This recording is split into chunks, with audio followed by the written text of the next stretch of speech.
Brigade ke-110 yang legendaris berhasil maju ke wilayah Krasnogorovka. Rekamannya ramai beredar di media sosial Telegram pada Kamis 1 Agustus 2024. Brigade ke-110 legendaris Angkatan Bersenjata Rusia terus berhasil membersihkan bagian utara Krasnogorovka dari kaum nasionalis Ukraina.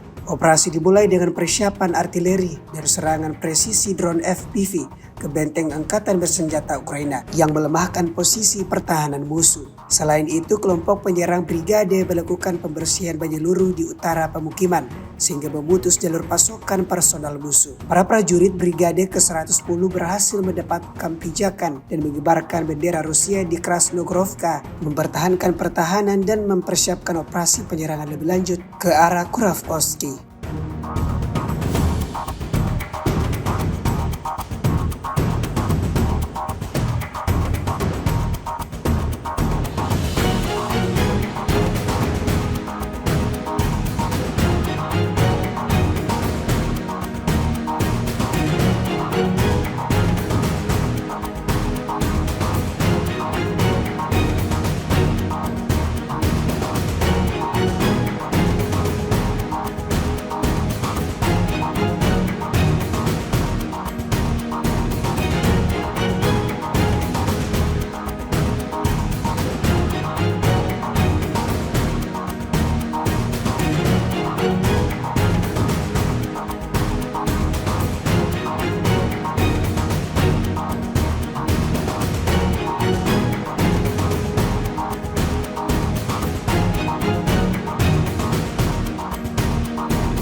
Download Tribun X sekarang, menghadirkan lokal menjadi Indonesia.